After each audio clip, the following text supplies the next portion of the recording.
الحمد للہ وکفا وسلام علی عباده الذین اصطفى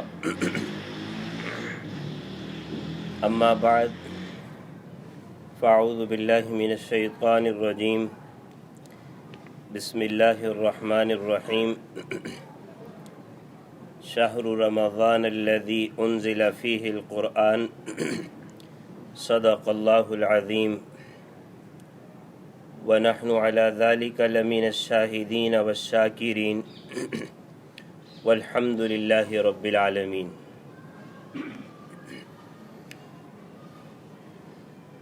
پہلے تو اللہ کا ہم شکر ادا کرتے ہیں کہ اللہ نے اپنے فضل و کرم سے تیسری مجلس اپنے دین کے کام کے لیے منعقد کرنے کی توفیق نصیب فرمائی۔ یہ اللہ کا فضل ہے کہ اللہ دین کا کام اپنے فضل و کرم سے ہم سے لے رہا ہے۔ یہ محض اللہ عز و جل کا کرم اور رحم ہی ہے، ورنہ در حقیقت اس بات کے لائق نہیں، لیکن اللہ کا فضل ہے۔ اور دوسری بات یہ، یہاں پر جو منعقد مجمع ہو رہا ہے، یہ جو منزل والے احباب ہیں، ان کا بھی ہم شکریہ ادا کرتے ہیں، اس لیے کہ نبی اکرم صلی اللہ علیہ وسلم نے ارشاد فرمایا، جو لوگوں کا شکر گزار نہیں وہ اللہ کا شکر گزار نہیں۔ یعنی جس نے لوگوں کا شکر ادا نہیں کیا تو گویا کہ وہ اللہ کا شکر ادا کرنے والا نہیں ہے۔ اللہ ان احباب کو بھی جزائے خیر عطا فرمائے کہ اس دین کی بات کو پہنچانے میں یہ جگہ، یہ منزل اور یہاں کے جو احباب ہیں، یہ وسیلہ اور ذریعہ بن رہے ہیں۔ اللہ اپنی بارگاہ میں اس کو قبول اور منظور فرمائے۔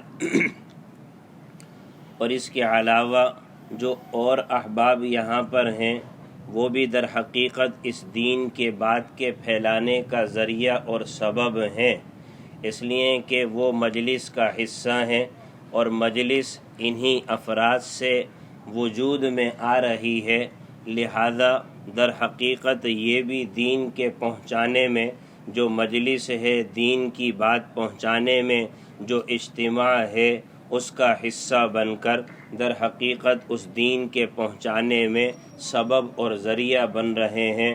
اللہ ان کے بیٹھنے کو بھی اپنی بارگاہ میں قبول فرمائے۔ اب رمضان المبارک کا مہینہ قریب ہے، تو موضوع یہ ہے کہ رمضان کا مہینہ ہم کس طرح سے گزاریں، رمضان کا مہینہ کس طرح سے گزارنے کا اہتمام کریں۔ تو یہ بات سمجھ لینا چاہیے کہ پہلے تو ہم اللہ کا شکر ادا کریں کہ اللہ نے اپنے فضل و کرم سے ماہ مبارک کے بالکل ہمیں قریب لا کھڑا کر دیا، اس لیے کہ 1 سے 2 دن بعد انشاءاللہ رمضان المبارک کا برکت والا، رحمت والا مہینہ داخل اور شامل ہونے والا ہے، حاضر ہونے والا ہے۔ اللہ اپنے فضل و کرم سے اس ماہ مبارک کے ہم کو قریب پہنچا رہے ہیں، جیسا کہ روایت میں آتا ہے، نبی اکرم صلی اللہ علیہ وسلم 2 مہینہ پہلے اللہ کی بارگاہ میں یہی دعا فرماتے تھے، باری تعالی رجب کے مہینے میں برکت نصیب فرما، شعبان کے مہینے میں برکت نصیب فرما، اور اپنے فضل و کرم سے ماہ مبارک میں داخلہ نصیب فرما۔ یہ تو اللہ کے نبی صلی اللہ علیہ وسلم نے مانگا، اور ہم خود دیکھ لیں کہ ہم نے کتنا اللہ سے مانگا اس رمضان میں داخل ہونے کے لیے۔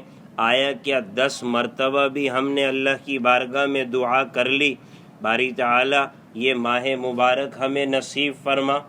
لیکن سچی بات یہ ہے نہ مانگنے پر بھی وہ ذات دینے والی ہے، عطا کرنے والی ہے۔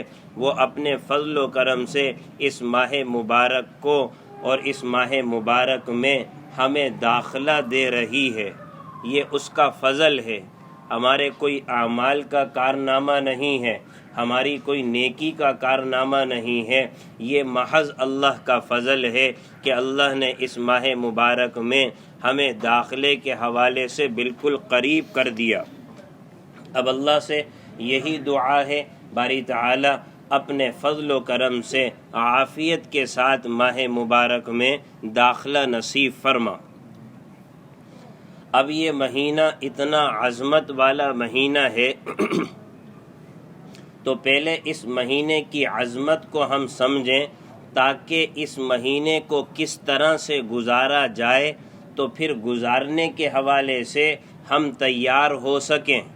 کسی چیز کی اہمیت جب سامنے ہوگی تو اس چیز کے حوالے سے جب ہماری اس سے وابستگی ہوگی تو وابستگی کے بعد اس کا اہتمام کرنا، اس کی قدر کرنا، اس کی قدر و منزلت کو سمجھنا ہمارے لیے آسان ہوگا۔ جبکہ ہم اس کی شان کو سمجھنے والے ہوں، اس کی عظمت کو سمجھنے والے ہوں۔ آدمی کے سامنے کوئی سفر درپیش ہوتا ہے، نکلنے کا ارادہ کر رہا ہوتا ہے تو وہاں پر جہاں جانا ارادہ کرتا ہے اس مقام کو سمجھتا ہے، لہذا اسی حوالے سے تیاری کرتا ہے، اسی حوالے سے منصوبہ بناتا ہے۔ مثلا اللہ ہمیں نصیب کرے حج کی عبادت کو لے لیا جائے، آدمی حج پہ جاتا ہے تو جانے سے پہلے حج کے معاملات کو سمجھتا ہے، وہاں کے مقامات کو سمجھتا ہے، ان کی عظمت کو سنتا ہے، دیکھتا ہے، اپنے اوپر اس کو لاگو کرتا ہے، تب جا کر وہاں پر بیت اللہ میں جا کر اللہ نصیب کرے تو اس کی عزت اور اس کے مقام کو پھر بجا لاتا ہے۔ اسی طرح سے رمضان المبارک کا جو مہینہ ہے اس کی قدر و منزلت ہمارے سامنے ہو تبھی تو یہ مسئلہ آسان ہوگا کہ ہم رمضان کس طرح سے گزاریں۔ اب اس کی قدر و منزلت سامنے نہ ہو تو پھر رمضان کس طرح سے گزارے؟ جیسے ایک عام مہینہ گزارا ایسے رمضان گزار دیا۔ لہذا پہلی بات یہ سمجھ آئی کہ یہ بات سمجھائی جائے کہ رمضان چیز کیا ہے، رمضان کا جو مہینہ ہے اس کی منزلت اور اس کی قدر اور عظمت کیا ہے، اس سے بڑھ کر اس کی عظمت کیا ہوگی۔ روایت میں آتا ہے نبی اکرم صلی اللہ علیہ وسلم نے ارشاد فرمایا کہ رمضان شہر اللہ، یہ رمضان کا جو مہینہ ہے نا یہ اللہ کا مہینہ ہے، رمضان کا مہینہ اللہ کا مہینہ ہے، اللہ کا مہینہ ہے۔ میرا عزیزو کوئی چیز کسی کے ساتھ جب منسوب ہو جائے تو اس شخصیت کو دیکھا جاتا ہے، اس شخصیت کو دیکھنے کے بعد جو چیز اس سے منسوب ہے اس کی عظمت کا پتہ لگتا ہے، اس کی عظمت کا پتہ لگتا ہے۔ مثلا کوئی برتن آپ کے پاس آیا اور کہا گیا کہ یہ وہ برتن ہے جس میں بادشاہ سلامت نے کھانا کھایا، یہ وہ برتن ہے جس میں بادشاہ سلامت نے پانی پیا، تو آدمی اس کو مقام دیتا ہے، عزت سمجھتا ہے اس کو، اس لیے کہ اس کی نسبت بادشاہ کی طرف ہو گئی۔ عام سی مثال لے لی جائے، ہمارے معاشرے میں بہت سے لوگ مختلف کام سر انجام دیتے ہیں اور پھر اس کام کے سر انجام دینے میں جن اشیاء کو وہ استعمال کرتے ہیں ان اشیاء کی وہ بولی لگاتے ہیں چونکہ وہ اشیاء ان کے ساتھ منسوب ہے۔ مثلا کوئی بہت بڑا آدمی ہے جو کہ گیند بلہ اچھا کھیلنا جانتا ہے تو اب کیا کرتا ہے، وہ اپنے بلے کی قیمت لگاتا ہے، کیوں؟ اس بلے کی نسبت فلاں آدمی کی طرف ہے جس کو جانا جاتا ہے، جس کو سمجھا جاتا ہے۔ معاشرے کے اعتبار سے ایک عام مثال جو ہمارے دل و دماغ میں بآسانی پیوست ہو جائے اس کو دی جا رہی ہے، تو پھر کیا ہے، اس کی چیز کی عزت لگتی ہے، مقام لگتا ہے، یہ اس کی طرف منسوب ہے۔ تو میرا عزیزو یہ مہینہ اللہ نے اپنی طرف منسوب کر لیا، شہر اللہ، یہ مہینہ اللہ کا مہینہ ہے، یہ رمضان کا مہینہ اللہ کا مہینہ ہے۔ تو میرا عزیزو آگے بات کرنے سے پہلے خود سمجھ لیا جائے کہ اس کا مقام کیا ہوگا۔ اس کا مرتبہ کیا ہوگا؟ اللہ ان ایام کو اور یہ پورے ایام سے مل کر جو مہینہ بن رہا ہے، اللہ اس کو اپنی طرف منسوب کر رہے ہیں، اے میرے بندو، شہر اللہ، یہ میرا مہینہ ہے، یہ میرا مہینہ ہے۔ اور اللہ کے مہینہ ہونے کا کیا مطلب ہے؟ کہ اس ماہ مبارک میں اللہ کی خاص تجلیات کا نزول ہوتا ہے، خاص رحمتوں کا نزول ہوتا ہے، برکتوں کا نزول ہوتا ہے۔ اور بھی مہینے اللہ ہی کے بنائے ہوئے ہیں، ایسی بات نہیں ہے، اور مہینے بھی اللہ کے بنائے ہوئے، لیکن اس خاص مہینے کی نسبت کا مطلب یہی ہے کہ رمضان کے مہینے میں تجلیات ربانی اور اسی طرح سے اللہ کی رحمت، اللہ کا فیضان، اللہ کا کرم، اللہ کی عطا، اللہ کی بخشش جو رمضان میں نازل ہوتی ہے، ہر ایک آدمی اس کا مشاہدہ کرتا ہے، اس کو خود سمجھ آ جاتا ہے کہ رمضان اور غیر رمضان کے مہینے میں کیا فرق ہے، رمضان اور غیر رمضان کے مہینے میں کیا فرق ہے۔ اور مہینوں کا اتنا مشتاق نہیں ہوتا جتنا رمضان کا مشتاق ہوتا ہے۔ ہر آدمی جانتا ہے گھر میں کیا رحمت کا سما ہے، افطار کے وقت کیا رحمت کا سما ہے، سحری کے وقت کیا رحمت کا سما ہے، اور روزے کی حالت میں جو وقت گزر رہا ہوتا ہے اس کی ایک الگ لذت ہے۔ رمضان کے مہینوں کی جو راتیں ہیں اس کی ایک الگ چاشنی ہے، دن کی الگ چاشنی، سحری کا وقت اٹھنا اس کی ایک الگ لذت ہے۔ میرے عزیزو، یہ پورا کا پورا مہینہ سراپا اللہ کی رحمت سے گھرا ہوا ہے۔ اس وجہ سے کہا گیا شہر اللہ، یہ اللہ کا مہینہ ہے۔ تو میرے عزیزو، یہ اس کی عظمت ہے، اس کو سمجھا جائے۔ اور دوسری بات، شہر رمضان الذی انزل فیہ القرآن، ارے رمضان کا مہینہ وہ مہینہ جس میں قرآن کا نزول ہوا، رمضان کا مہینہ وہ مہینہ جس میں قرآن کا نزول ہوا۔ اس سے بھی ماہ مبارک کی عظمت کا اظہار ہو جاتا ہے۔ اور فرماتے ہیں صرف قرآن کا نزول نہیں ہوا، صرف قرآن کا نزول نہیں ہوا، بلکہ فرماتے ہیں کہ تورات، زبور، انجیل، یہاں تک کہ حضرت ابراہیم علیہ السلام پر جو صحیفے ہیں وہ بھی رمضان المبارک کے مہینے میں نازل ہوئے۔ تو اللہ اتنی مقدس کتاب کے نزول کے لیے اندازہ کیا جائے کس مہینے کا انتخاب کر رہا ہے، رمضان، اور اتنی عظیم کتاب اس مہینے میں آ رہی ہے۔ تو میرے عزیزو، وہ مہینہ عظمت والا نہیں ہوگا؟ کوئی عظمت والی چیز آپ کے گھر میں آتی ہے تو آپ کا گھر عظمت والا ہو جاتا ہے۔ تو میرے عزیزو، جب عظمت والی چیز ماہ مبارک میں آ رہی ہے تو کیا اس سے رمضان کی قدر و منزلت واضح نہیں ہو رہی؟ معلوم یہ ہوا کہ رمضان بابرکت عظمت والا مہینہ ہے کہ اللہ نے اس ماہ مبارک میں قرآن کے نزول کا انتخاب کیا، تورات کا، زبور کا، انجیل کا، حضرت ابراہیم علیہ السلام پر جو صحیفوں کا نزول ہو رہا ہے وہ رمضان المبارک کے مہینے میں ہو رہا ہے۔ اس سے بھی عظمت اندازہ کر لیے جائے کتنی عظمت والا مہینہ۔ اور تیسری بات فرماتے ہیں کہ شیاطین، یہ مہینہ شروع ہوا، شیاطین قید کر دیے گئے، اور مہینوں میں شیاطین قید نہیں کیے جا رہے، جیسے ہی رمضان کا مہینہ ہے شیاطین کو قید کر دیا جائے۔ کیا مطلب ہے؟ تاکہ یہ میرے بندے صحیح طرح سے میری عبادت کر سکیں، شیاطین ان کو ورغلا نہ سکیں، بہکا نہ سکیں۔ یعنی رمضان کے مہینے کی خاصیت یہ ہے اللہ تعالی نے شیاطین کو قید کر دیا، شیاطین کو قید کر دیا۔ یہ رمضان کی عظمت اور رمضان کی اہمیت پر یہ عمل دلالت کر رہا ہے۔ اور اسی طرح سے روایت میں آتا ہے رمضان کی پہلی رات ہوتی ہے، آسمان کے سارے دروازے کھول دیے جاتے ہیں، اور آخری رات تک آسمان کے دروازے کھلے رہتے ہیں۔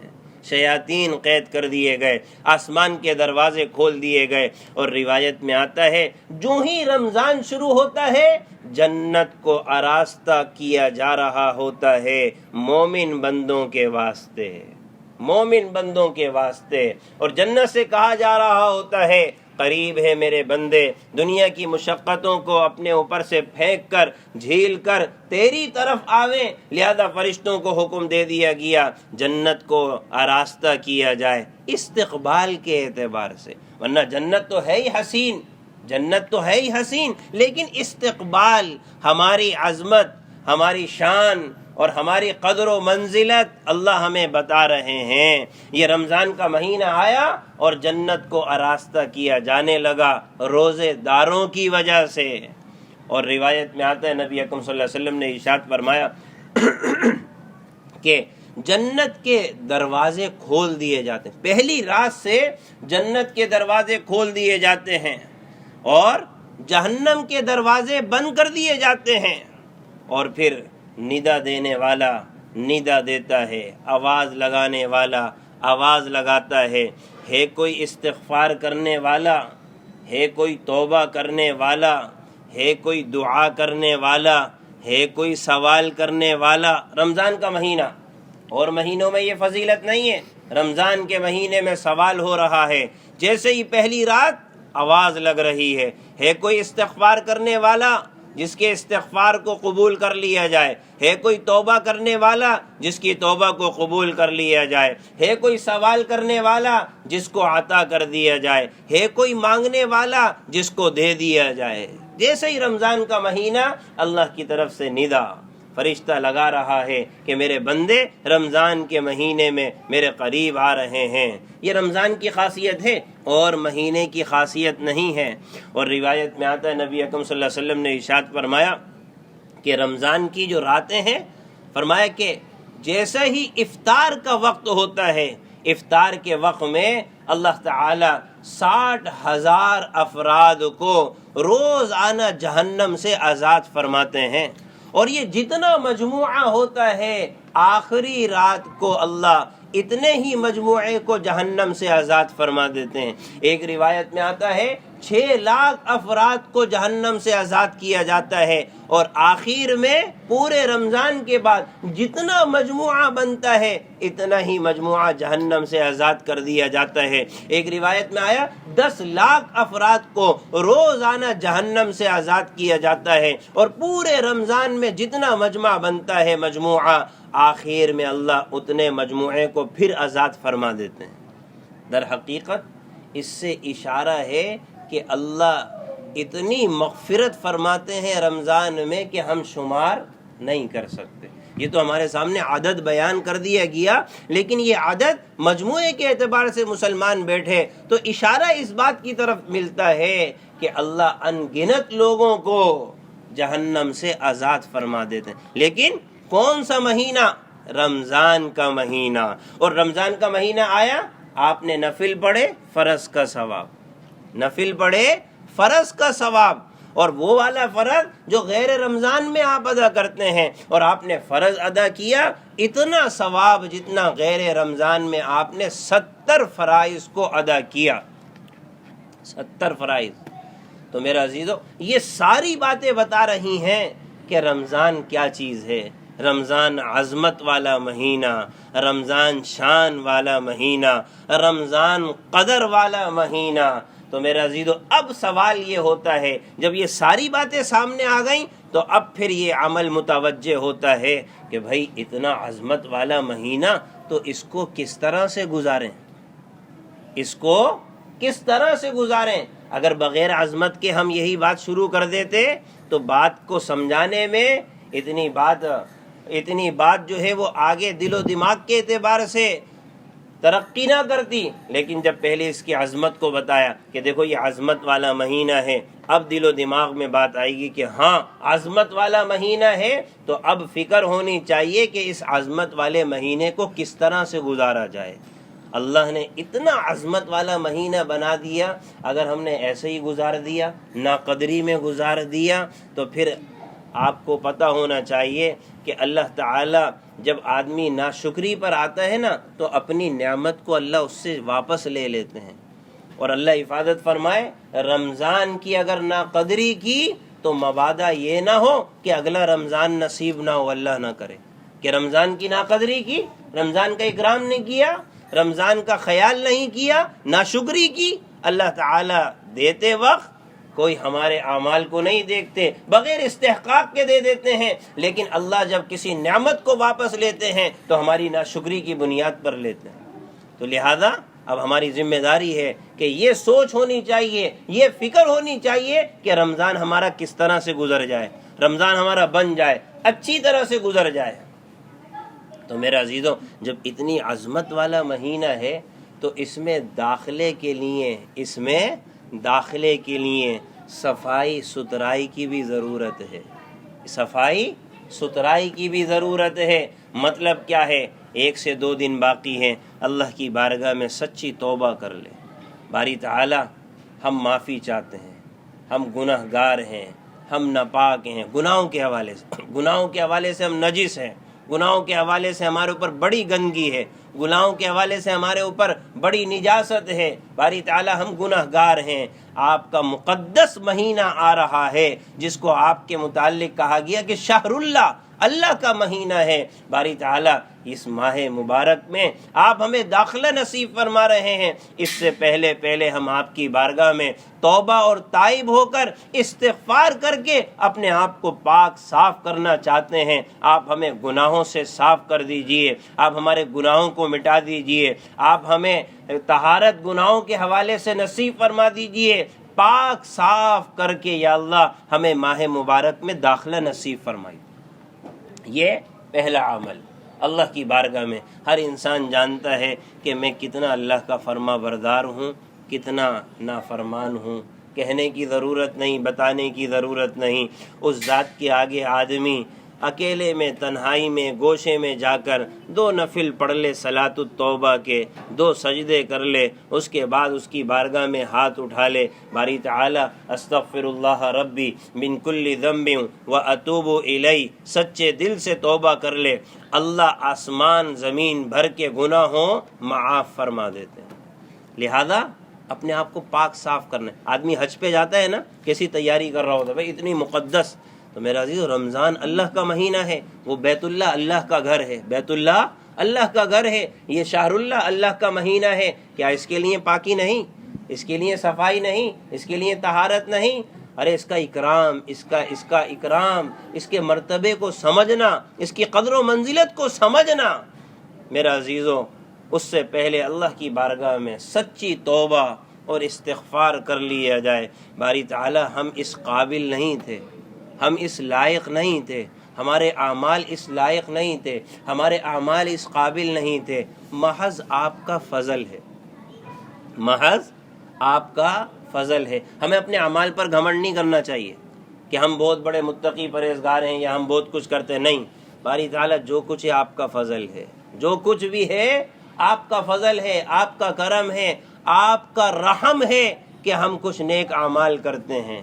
اعمال پر گھمنڈ نہیں۔ اعمال کرنے کے بعد آدمی ہمیشہ یہ کہے باری تعالیٰ ایمان لے کر آیا، آپ کی ذات پر ایمان لے کر آیا، لیکن فاغفر لنا ذنوبنا وکفر عنا سیئاتنا وتوفنا مع الابرار۔ مسلمان ہوں، درگزر کر دیجئے گا باری تعالی، معاف کر دیجئے گا باری تعالی، سیئات کو مٹا دیجئے گا باری تعالی، اور نیک لوگوں کے ساتھ میرا حشر فرمائیے۔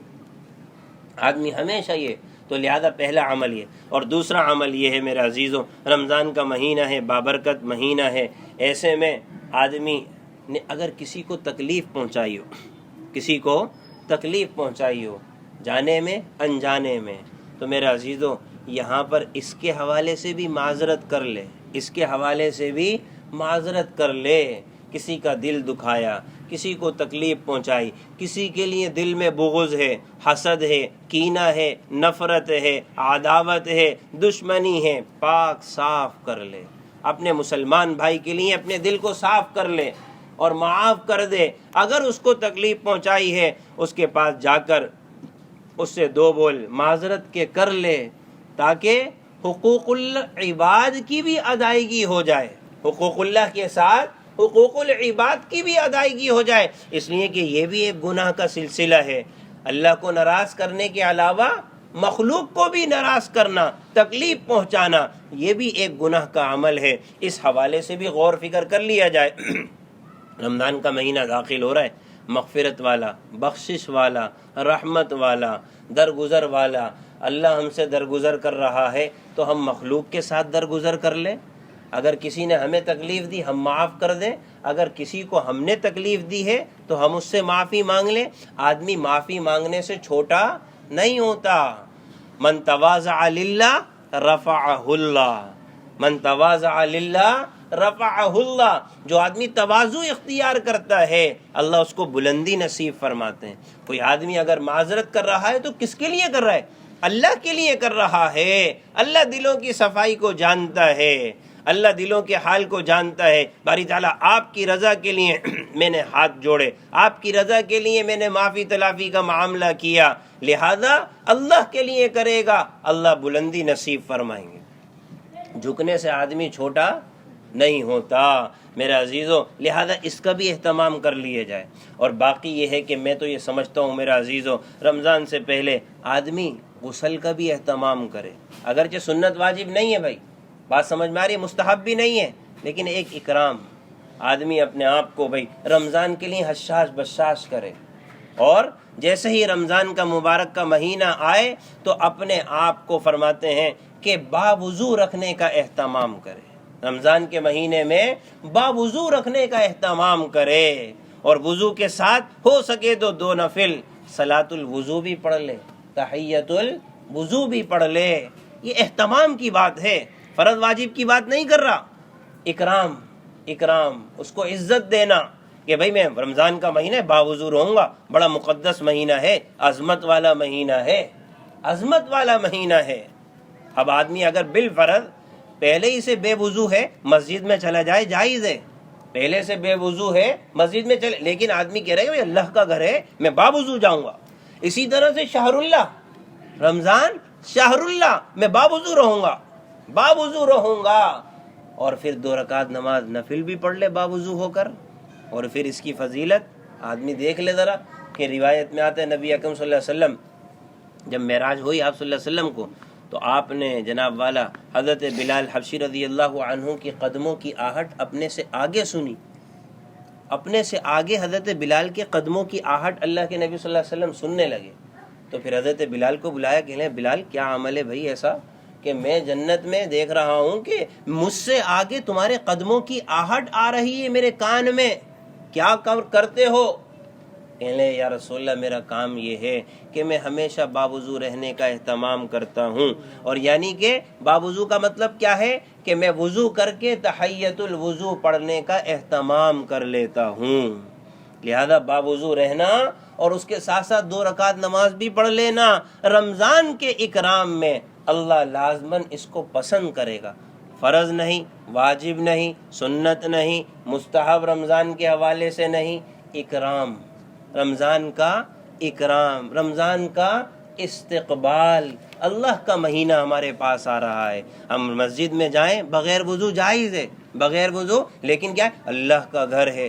اسی طرح سے رمضان شہر اللہ، اللہ کا مہینہ ہے، اہتمام کرنے کی کوشش کرے آدمی، باوضو رہنے کا اہتمام کرے۔ اور اسی طرح سے رمضان کے مہینے میں نظام الاوقات بنانے کا اہتمام کرے۔ نظام الاوقات، صبح کیا کرنا ہے، دوپہر کو کیا عمل ہے، رات کو کیا عمل ہے، بعد نماز عشاء کیا عمل ہے۔ نظام الاوقات رمضان کے اہتمام کے حوالے سے بنائے آدمی، اس لیے کہ ایک لمحہ رمضان کا ضائع ہو جائے یہ مسلمان کے حق میں خسارے کی بات ہے، خسارے کی بات ہے۔ لہذا نظام الاوقات بنائے، کرنا کیا ہے، کس وقت کیا کرنا ہے۔ ایسا نہیں کہ پورا دن گزر گیا کچھ نہیں پتا کیا ہوا، اعمال کا کچھ نہیں پتا، بس ایسے ہی عام دنوں کی طرح اگر رمضان کا دن گزر رہا ہے تو میرا عزیزو پھر گویا کہ ناقدری ہے، رمضان کی ناقدری ہے۔ عام دنوں میں رمضان میں فرق ہونا چاہیے، عام دنوں میں رمضان میں فرق ہونا چاہیے۔ ہمارے اعمال کیا ہے، صبح کیا کرنا ہے، دوپہر کیا کرنا ہے، رات کو کیا کرنا ہے، بعد نماز عصر کیا کرنا ہے، سحری سے پہلے کیا کرنا ہے، افطار سے پہلے کیا کرنا ہے، اس کا اہتمام ہونا چاہیے۔ اور میرے عزیزو اس کے بعد ایک کام جو ہے رمضان المبارک کے حوالے سے جس کا خاص اہتمام ہو کہ وقت کا ضیاع نہ ہو، وقت کا ضیاع نہ ہو، فضول باتوں میں نہیں لگے، لا یعنی کاموں میں نہ لگے جس کا کوئی فائدہ نہیں ہے، جس کا کوئی فائدہ نہیں ہے، فضول باتیں۔ اب آدمی فارغ ہے، اللہ حفاظت فرمائے، آج کل کے حوالے سے تو اور ذرا فارغ ہے، ایسا نہیں کہ بس بیٹھے ہوئے ہیں باتیں کر رہے ہیں، پورا وقت ایسے ہی ضائع ہو رہا ہے، یعنی کہ وقت کا ضیاع، فضول باتیں، لا یعنی باتیں، بحث و مباحثہ جس کا ذرہ برابر کوئی فائدہ ہی نہیں ہے، آدمی ان چیزوں میں نہ پڑے۔ آسان صورت یہ ہے، کوئی دینی کتاب لے لے، اسوہ رسول اکرم صلی اللہ علیہ وسلم ڈاکٹر عبدالحی عارفی رحمۃ اللہ علیہ کی مطالعہ کرے۔ کتاب کا عنوان کیا ہے، موضوع کیا ہے؟ ہمارے نبی کی زندگی کیسی تھی۔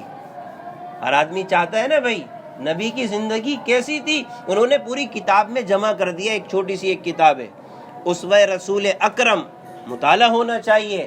ہمارے نبی آخر الزماں محمد رسول اللہ صلی اللہ علیہ وسلم زندگی کیسے گزار کر گئے، آپ کا کیا طریقہ تھا، آپ کا کیا نمونہ تھا، آپ کا کیا اسوہ تھا، تو اس کا اہتمام کرنا چاہیے تاکہ وقت کا ضیاع نہ ہو، فضول باتیں، لا یعنی باتیں، اور اسی طرح سے بحث و مباحث۔ ہاں ضرورت کی بات ہے، دل لگی کی بات ہے، گھر والوں کا حق ہے، بیوی بچوں کا حق ہے، اور اسی طرح سے کچھ باتیں آدمی دل کو بہلانا، سامنے والے کے دل کے بہلانے کے لیے، اس کی ممانعت نہیں ہے، یہ تو دین کا حصہ ہے۔ آدمی دماغ کو خوش کر لے، یہ بھی شریعت میں پسندیدہ نہیں ہے۔ اللہ کے نبی صلی اللہ علیہ وسلم اپنے آپ کو صحابہ رضی اللہ عنہم اجمعین کے ساتھ دل لگی کی باتیں بھی فرما لیا کرتے تھے، اپنی ازواج مطہرات کے ساتھ دل لگی کی باتیں بھی کر لیا کرتے تھے، اس کی ممانعت نہیں۔ ہر آدمی جانتا ہے فضول کام کیا ہوتا ہے، ہر آدمی جانتا ہے بحث و مباحثہ فضول کا کیا ہوتا ہے، ہر آدمی جانتا ہے لا یعنی باتیں کیا ہوتی ہیں، بیکار کی باتیں کیا ہوتی ہیں، ہر آدمی جانتا ہے۔ اس سے روکنا مقصد ہے، رمضان المبارک میں اس سے بچنے کا اہتمام کیا جائے کہ فضول کام، لا یعنی کام نہ ہوں، اور یہ رمضان کا مہینہ اعمال کے اعتبار سے کیسے کارآمد بنے، تو میرے عزیزو سب سے بڑا عمل جو دیکھنے میں آئے وہ یہ ہے کہ قرآن کریم کی تلاوت کا خوب اہتمام ہو، قرآن کریم کی تلاوت کا خوب اہتمام ہو، اچھی طرح سے پڑھنے کا اہتمام ہو، مقابلہ نہیں۔ بعض لوگ مقابلہ کرتے، میرے 4 ہو گئے، 5 ہو گئے، 10 ہو گئے، 12 ہو گئے، یہ مقابلہ نہیں ہے۔ قرآن کو اللہ سے گویا کہ ہم کلام ہونے کی نیت سے تلاوت کرنی ہے، مقابلے نہیں کہ میں نے 10 کرنے ہیں تو میں نے 20 کرنے ہیں، میں نے یہ نہیں۔ ہاں اگر کسی کی نیت اچھی ہے منع نہیں ہے، لیکن بسا اوقات یہ چیز مقابلے کے نظر ہونے کی صورت میں قرآن کے جو پڑھنے کا ادب و طور طریقہ ہے وہ پامال ہو رہا ہوتا ہے۔ دیکھنے میں یہ بات آتی ہے بس قرآن پکڑے ہوئے ادھر ادھر چل رہے ہیں، باتیں کی اور پورا کرنا ہے، پورا، یہ طریقہ درست نہیں۔ کیا ہے، دماغ میں مقابلہ آ گیا، 10 قرآن 20 قرآن، نہیں۔ قرآن ایک عظمت والی چیز ہے، آدمی اس کو لے کر بیٹھے سلیقے سے، طریقے سے، اللہ سے ہم کلام ہونا ہے۔ قرآن نام کس چیز کا ہے؟ اللہ سے ہم کلام ہونا ہے۔ جو آدمی قرآن پڑھ رہا ہے گویا اللہ اس سے باتیں کر رہا ہے، اللہ اس سے باتیں کر رہا ہے، اور فرماتے ہیں کہ رمضان اور قرآن ان کا آپس میں بڑا گہرا تعلق ہے۔ رمضان اور قرآن بڑا گہرا تعلق ہے۔ اگر دیکھا جائے دونوں کے آپس میں تعلق کی طرف غور کیا جائے، دونوں کے تعلق کے خصوصیات کو دیکھا جائے، فرماتے ہیں کہ روایت میں آتا ہے نا، آپ صلی اللہ علیہ وسلم نے ارشاد فرمایا کہ اللہ کی بارگاہ میں قرآن کہے گا باری تعالیٰ میری سفارش کو قبول کیجئے، اس کی مغفرت فرمائیے، یہ میری بڑی تلاوت کرتا تھا۔ اور روزہ کہے گا باری تعالیٰ میری سفارش کو قبول کیجئے، یہ بھوکا پیاسا رہتا تھا۔ دیکھ رہے ہیں رمضان اور قرآن کیسا ملاپ ہے۔ اللہ کے نبی صلی اللہ علیہ وسلم دونوں کو ایک ساتھ بیان فرما رہے ہیں، اللہ کی بارگاہ میں سفارش دونوں ایک ساتھ کر رہے ہیں، دونوں کی ایک ساتھ خصوصیات کو ذرا دیکھ لیا جائے کہ یہ بھی سفارش کر رہا ہے، یہ بھی سفارش کر رہا ہے، تو معلوم یہ ہوا قرآن اور رمضان کا آپس میں ایک تعلق ہے۔ اور آدمی جب قرآن پڑھتا ہے، قرآن پڑھنے سے اللہ کا قرب نصیب ہوتا ہے، اللہ کا قرب نصیب ہوتا ہے، اس لیے کہ اللہ اس سے باتیں کر رہا ہے۔ اب کوئی کہے کہ ہمیں تو کچھ سمجھ ہی نہیں آتا، ہمیں تو کچھ سمجھ ہی نہیں آتا۔ میرے عزیزو کچھ سمجھ آئے یا نہ آئے، لیکن بادشاہ وقت کا اگر کوئی آدمی اگر کوئی خط، کوئی کتابت، پڑھنا شروع کر دے، اگرچہ وہ اس سے وابستہ بھی نہ ہو، لیکن پڑھنے والے کی شان ہوتی ہے کہ نہیں ہوتی ہے؟ صرف وہ سرکاری حکم نامہ پڑھ کر سنا رہا ہے، وہ اس سے وابستہ بھی نہیں ہے، لیکن لوگوں کی نظر میں قدر و منزلت ہوتی ہے کہ بادشاہ کا کلام پڑھ رہا ہے، بادشاہ کا کلام پڑھ رہا ہے۔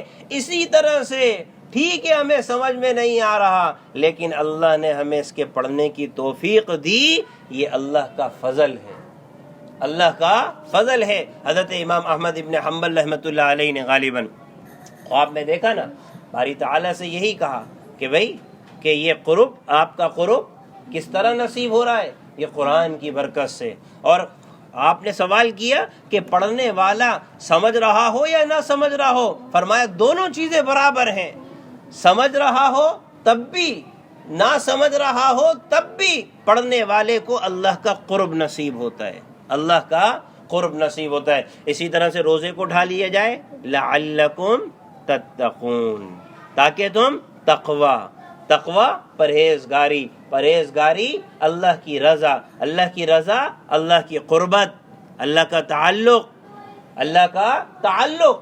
لہذا جیسے قرآن سے نصیب ہو رہا ہے ایسے رمضان سے نصیب ہو رہا ہے، لہذا رمضان میں قرآن کا خاص اہتمام کیا جائے۔ اور اسی طرح سے آدمی قرآن پڑھتا ہے تو ایک نورانیت اس کو محسوس ہوتی ہی نہیں ہوتی ہے بھائی قرآن سے۔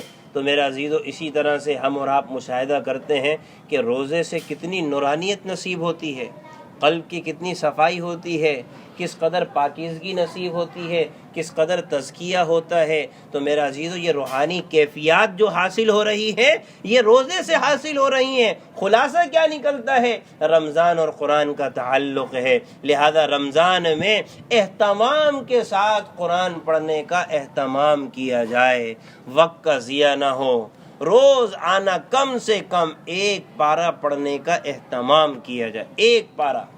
اگر ایک ساتھ نہیں پڑھ سکتا تو 5 نمازیں ہیں، 4 نمازیں ہیں، ایک ایک پاؤ اگر پڑھ لیا جائے کہ کم سے کم پورے رمضان المبارک میں ایک قرآن کریم ختم کرنے کا اہتمام کرے، اس سے آگے ہو جائے نور علی نور۔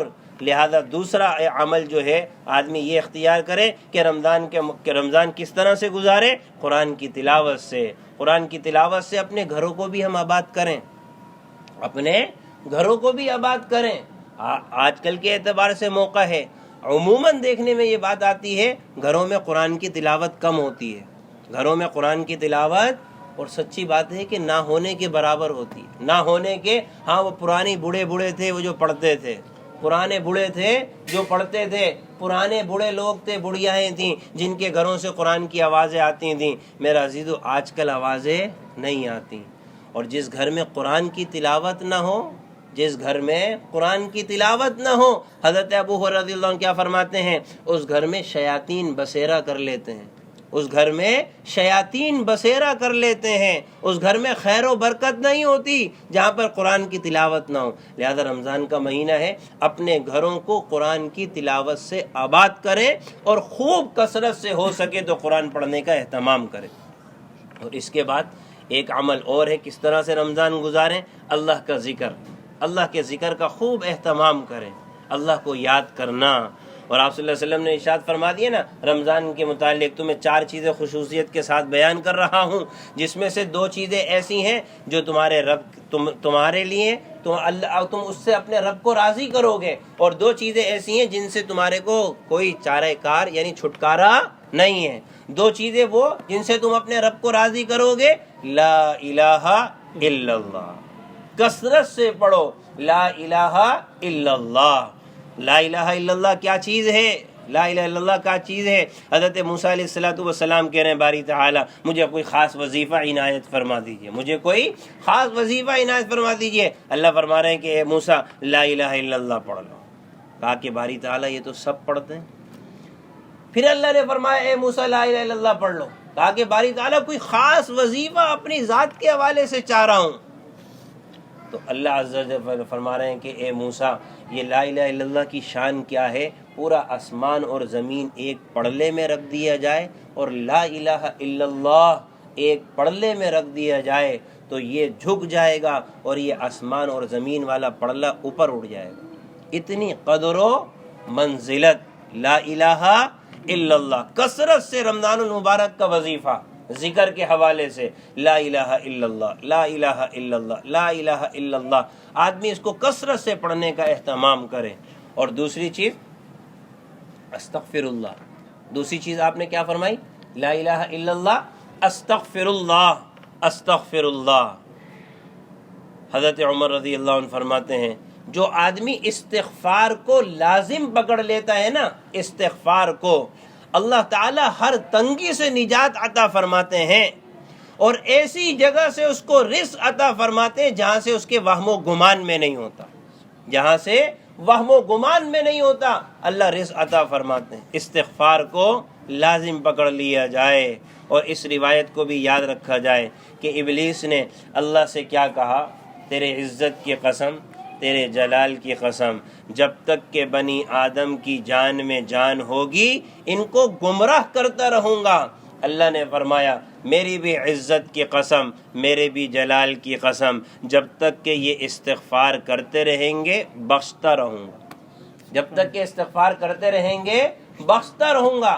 لہذا کثرت سے استغفار، استغفر اللہ. قرآن کیا کہتا ہے؟ وَقُلْتُ اسْتَغْفِرُوا رَبَّكُمْ. دیکھو اللہ کے بارگاہ میں استغفار کرو، إِنَّهُ كَانَ غَفَّارًا، بڑا معاف کرنے والا ہے. پھر آگے کیا کہتا ہے؟ يُرْسِلِ السَّمَاءَ عَلَيْكُمْ مِدْرَارًا، یعنی اپنے انعامات کا ذکر کیا جا رہا ہے کہ تمہاری ضروریات پوری ہوں گی، تمہاری ضروریات اللہ پوری کرے گا استغفار کے ذریعے سے. جس کو حضرت عمر فرما رہے ہیں جو آدمی استغفار کو لازم پکڑ لے اللہ ہر تنگی سے نجات عطا فرماتے ہیں اور ایسی جگہ سے روزی عطا فرماتے ہیں جہاں سے وہم و گمان میں نہیں ہوتا. تو یہ ایک ذکر. اور تیسری چیز آپ صلی اللہ علیہ وسلم نے فرمایا کیا پڑھنا ہے؟ اسألک الجنہ، اسألک الجنہ، اسألک الجنہ. اسألو کا مطلب ہے باری تعالیٰ جنت کا سوال ہے، باری تعالیٰ جنت کا. اور جنت بھی آدمی اللہ سے پتہ ہے کون سی مانگے؟ یا اللہ بغیر حساب کتاب جنت نصیب فرما، یا اللہ بغیر حساب کتاب جنت نصیب فرما. حسابا یسیرا، کہ حساب نہ ہو، اللہ اپنے فضل و کرم سے جنت میں داخلہ نصیب فرما، اب اللہ اپنے فضل و کرم سے. لہذا اسألک الجنہ، اسألک الجنہ.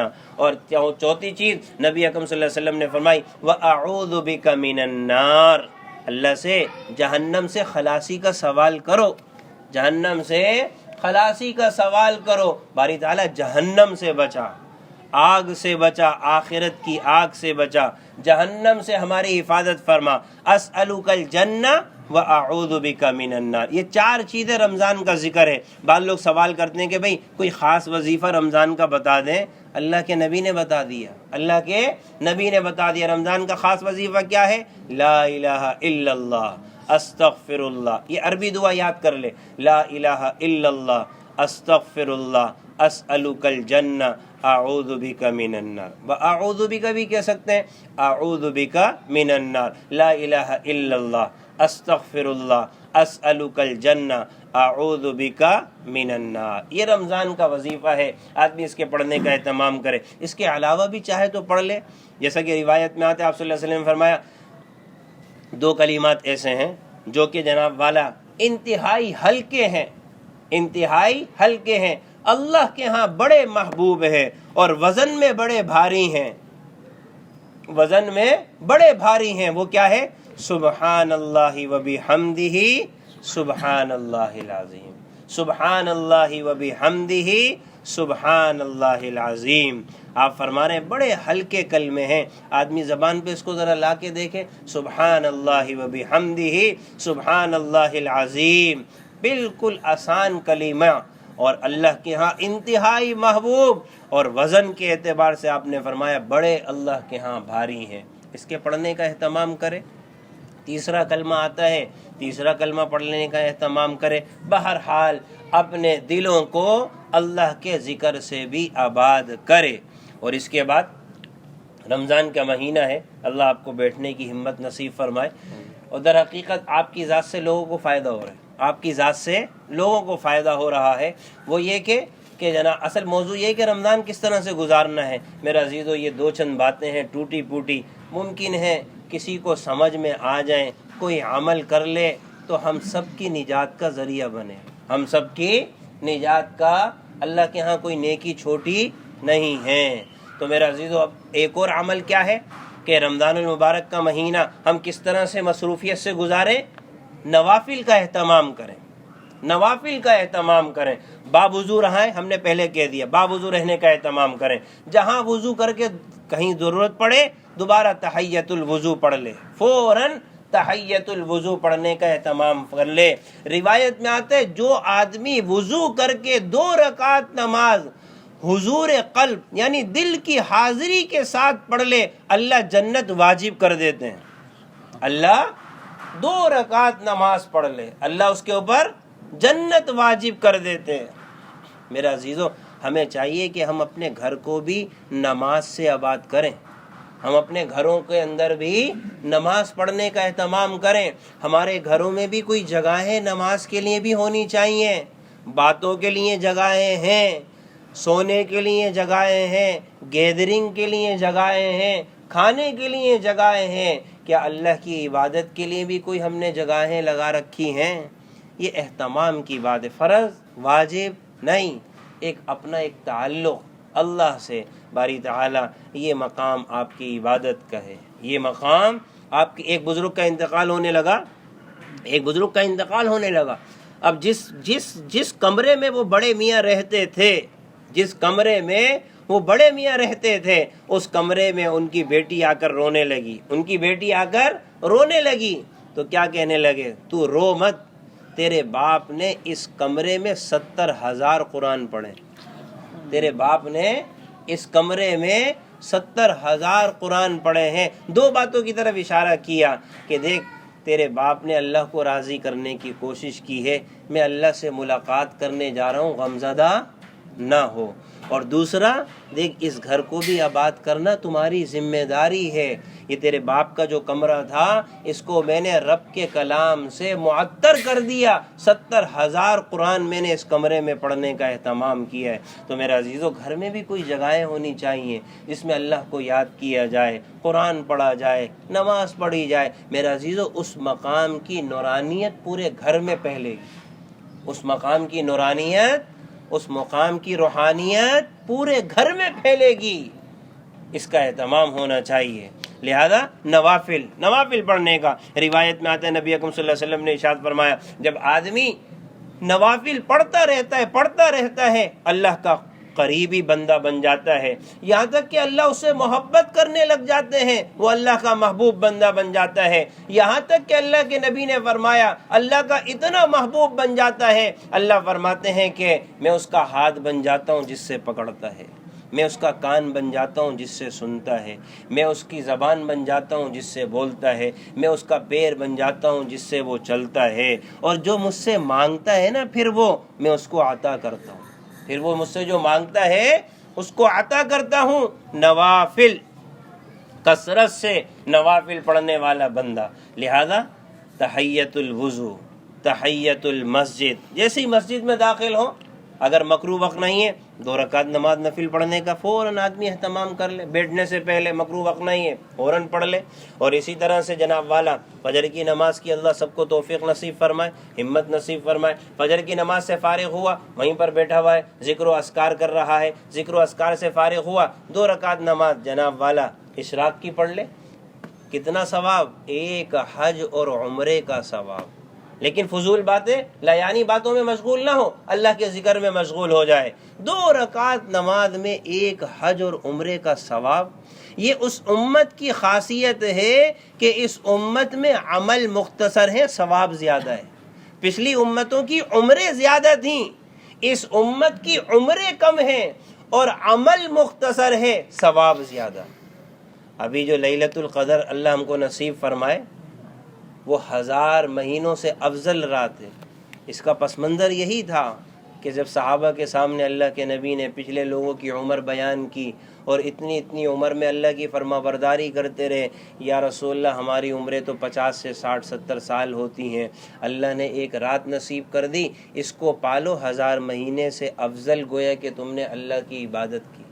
تو اب یہ نوافل کا اہتمام، آدمی تحیۃ المسجد پڑھ لے، اشراق پڑھ لے، چاش پڑھ لے۔ اب چاش کی نماز ہے کہ جناب والا اشراق کی نماز عام طور پر جب سورج نکل جائے 15 سے 20 منٹ بعد اشراق کی نماز پڑھنے کا اہتمام کر لے، اور چاش کی نماز جب کہ سورج کے اوپر نگاہ نہ ٹکے، اس قدر سورج بلند ہو جائے اس وقت چاش کی نماز پڑھ لے۔ روایت میں آتا ہے آپ صلی اللہ علیہ وسلم نے ارشاد فرمایا تمہارے ہر جوڑ پر صدقہ ہے، ہر جوڑ پر صدقہ ہے۔ اللہ نے یہ ہاتھ بنایا، ہم نے اس کا حق ادا کیا ہے، اس کا حق ادا کیا ہے۔ اللہ نے آنکھیں بنائی، اس کا حق ادا کیا آنکھوں کا۔ زبان بنائی، زبان کا حق ادا کیا۔ دماغ بنایا اللہ کے سامنے، اس کا کوئی کہہ سکتا ہے میں نے دماغ بنایا تھا اللہ کا حق دے دیا؟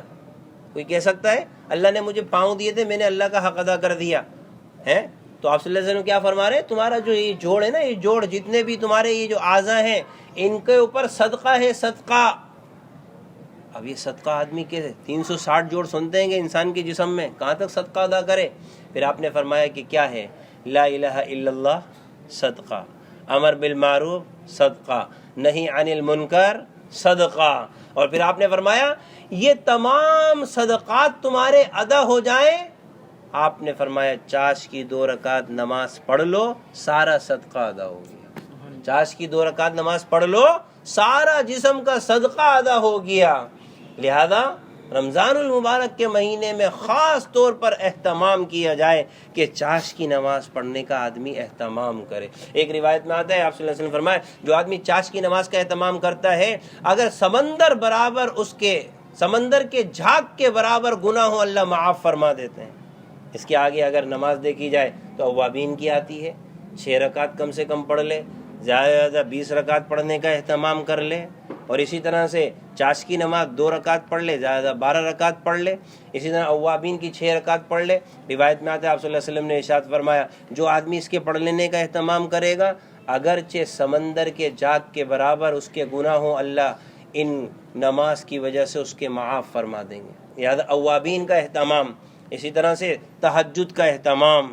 تہجد خاص اللہ سے قرب کی نماز ہے، قرب کی نماز ہے۔ آسمان دنیا پر آ کر اللہ آواز لگا رہے ہیں، ہے کوئی مانگنے والا، ہے کوئی سوال کرنے والا، ہے کوئی روٹی روزی طلب کرنے والا، ہے کوئی فریاد کرنے والا جس کو میں عطا کروں۔ یہ خاص لوگ نماز پڑھتے ہیں، یہ جس کو نصیب ہو جائے نا تو یہ سمجھ لے کہ اللہ کا خاص بندہ بن گیا، اللہ کی رحمت سے، اللہ کی رحمت سے، عجب نہیں، اللہ کی رحمت سے۔ آپ نے فرمایا فرض نماز کے بعد سب سے افضل نماز تہجد کی نماز ہے۔ میرے عزیزوں، اللہ سب کو سحری میں اٹھائے گا، سب سحری میں اٹھتے ہیں، سب سحری میں اٹھیں گے، 2 رکعت نماز نفل پڑھ لے، 2 رکعت نماز تہجد کی نیت سے پڑھ لے۔ صالحین کی نماز ہے، اللہ کے مقرب بندوں کی نماز ہے، 2 رکعت نماز پڑھ لے۔ کس قدر سرور نصیب ہوگا کہ ہاں تہجد کی نماز نصیب ہو گئی۔ تہجد کی نماز عام نصیب نہیں ہوتی، تہجد کی نماز، اور شیطان پر تہجد کی نماز پڑھنا بھی بڑا بھاری ہے، اس لیے کہ یہ اللہ سے لینے کی نماز ہے، اللہ سے، چونکہ دنیا سو رہی ہے۔ کتنے لوگ ہیں جو سو رہے ہیں، چیدہ چیدہ افراد اٹھ کر اللہ کے آگے سر بسجود ہو کر مانگ رہے ہوتے ہیں، گویا کہ راز و نیاز کی نماز ہے، گویا کہ راز و نیاز کی نماز ہے۔ تو میرا عزیز 2 رکعت نماز آدمی جب سحری میں اٹھے تو 5-10 منٹ پہلے اٹھ جائے اور اس کے پڑھ لینے کا اہتمام کر لے۔ اور اس کے بعد ایک نماز اور ہے جو کہ آتی ہے صلاۃ التسبیح، اللہ ہمت آپ حضرات کو نصیب فرمائے۔ صلاۃ التسبیح روایت میں آتا ہے آپ صلی اللہ علیہ وسلم نے اپنے چچا حضرت عباس رضی اللہ عنہ سے فرمایا اے چچا آپ کو قیمتی تحفہ نصیب کروں، آپ کو بہت عمدہ چیز نصیب کروں؟ آپ نے فرمایا کہ ہاں کیوں نہیں۔ نبی اکرم صلی اللہ علیہ وسلم نے فرمایا، اور آپ نے فرمایا کہ ایسی چیز ہے اگر تم اس کو ادا کرنے کا اہتمام کرو گے اللہ تمہارے سارے گناہ معاف فرما دیں گے، سب گناہ معاف فرما دیں گے، جس طرح کے گناہ ہیں اللہ سارے معاف فرما دیں گے۔ اور آپ نے فرمایا وہ تحفہ ایسا ہے کہ یعنی کہ صلاۃ التسبیح کی نماز ہے، تم سے ہو سکے تو روزانہ پڑھو، تم سے ہو سکے تو روزانہ پڑھو، اگر یہ نہ ہو سکے تو ہفتے میں پڑھو، یہ نہ ہو سکے تو سال میں پڑھ لو، یہ نہ ہو سکے تو زندگی میں ایک بار پڑھ لو۔ لہذا صلاۃ التسبیح بھی پڑھنے کا 4 رکعت نماز ہے، آدمی یہی نیت کر لے باری تعالیٰ آپ کی رضا کے لیے صلاۃ التسبیح پڑھ رہا ہوں۔ صلاۃ التسبیح کا مطلب یہ کہ اس میں ایک خاص تسبیح پڑھی جاتی ہے، سبحان اللہ والحمد للہ ولا الہ الا اللہ واللہ اکبر۔ آگے اگر ولا حول ولا قوت لگا لیا تو جائز ہے، لیکن اتنا پڑھ لے سبحان اللہ والحمد للہ ولا الہ الا اللہ واللہ اکبر۔ 4 بھی پڑھ سکتے ہیں، 2 بھی پڑھ سکتے ہیں۔ بہرحال صلاۃ التسبیح کی نیت کر کے آدمی کھڑا ہو جائے، اللہ اکبر کہہ کے نیت باندھ لی، اور اس کے بعد جناب والا سبحانک اللہم وبحمدک وتبارک اسمک وتعالی جدک ولا الہ غیرک۔ اس کے بعد اب تسبیحات شروع ہوں گی۔ پوری نماز میں 300 تسبیحات ہیں، ہر رکعت میں 75 تسبیحات ہیں۔ پوری نماز میں 300 تسبیحات ہیں، ہر رکعت میں 75 تسبیحات ہیں۔ اب یہ ہے کہ جب سبحانک اللہم سے فارغ ہوا، 15 مرتبہ اس تسبیح کو پڑھ لے، 15 مرتبہ اس تسبیح کو پڑھ لے۔ پڑھ لینے کے بعد سورۃ الفاتحہ، اس کے بعد سورت ملائے، فارغ ہو گیا، پھر رکوع میں جانے سے پہلے 10 مرتبہ پھر اس تسبیح کو پڑھ لے، 25 مرتبہ ہو گیا، پھر رکوع میں چلا جائے۔ رکوع میں جانے کے بعد پہلے سبحان ربی العظیم 3 بار 5 بار پڑھے، پھر 10 مرتبہ اس تسبیح کو دوبارہ پڑھ لے، پھر کھڑا ہو جائے یعنی قومہ کی حالت میں ربنا لک الحمد، پھر 10 مرتبہ اس تسبیح کو دوبارہ پڑھ لے، پھر سجدے میں جائے سبحان ربی الاعلی 3 یا 5 7 مرتبہ پڑھ کے پھر 10 مرتبہ اس تسبیح کو پڑھ لے، پھر جلسہ استراحت میں ایک بار بیٹھے، پھر دوبارہ اگلے سجدے میں چلا جائے، سجدے میں جانے کے بعد پھر 10 مرتبہ اس کو پڑھے، 75 ہو گیا۔ سمجھ رہے بات؟ یہ 75 کا عدد پورا ہو گیا۔ ایک طریقہ اور ہے جو آپ لوگوں کو ماشاءاللہ معلوم ہے، کیونکہ ساری زندگی اللہ نصیب فرما رہے، وہ کیا کہ پہلی رکعت میں جب کھڑا ہو تو اب ایسے میں پہلی رکعت میں کھڑا ہونے کے بعد پہلے سبحانک اللہم وبحمدک، اس کے بعد سورۃ الفاتحہ، اس کے بعد سورت، رکوع میں جانے سے پہلے 15 مرتبہ یہ تسبیح پڑھ لے۔ رکوع میں جانے سے پہلے 15 مرتبہ یہ تسبیح پڑھ لے۔ رکوع میں 10، قومہ میں 10، پہلے سجدے میں 10۔ اب اوپر کے 10 جو چھٹ گئے تھے وہ 2 سجدوں کے درمیان پڑھنے ہیں۔ یہ 10 پورے ہوئے، پھر اگلے سجدے میں 10، 75 ہو گئے۔ سمجھ رہے بات؟ اب التحیات کا معاملہ آتا ہے۔ اب یا تو پھر دوسری رکعت میں آپ آئیں گے تو وہی طریقہ ہے۔ دوسری رکعت میں اب چونکہ ثنا نہیں ہے، اگر آپ پہلا طریقہ اختیار کر رہے ہیں تو 15 مرتبہ تسبیح اور پھر تلاوت کے بعد 10 مرتبہ تسبیح، اور اگر آپ دوسرا طریقہ اختیار کر رہے ہیں تو فوراً تلاوت، اس کے بعد 15 مرتبہ تسبیح ہو گیا۔ اب یہاں پر صرف یہ آتی ہے کہ التحیات میں جب آپ بیٹھیں گے، التحیات میں بیٹھنے کی صورت میں پہلے تسبیح پڑھیں گے، پہلے تسبیح پڑھیں گے، 10 مرتبہ تسبیح پڑھیں گے، پھر التحیات پڑھ کے اڑ جائیں گے، التحیات پڑھ کے اڑ جائیں گے۔ تیسری رکعت اگر آپ پہلا طریقہ اختیار کر رہے ہیں تو وہی طریقہ جو پہلی رکعت میں ہے، اگر دوسرا طریقہ اختیار کر رہے ہیں تو وہی طریقہ جو آپ نے پہلی رکعت میں اختیار کیا۔ اچھی طرح سے سمجھ رہے ہیں یہ بات؟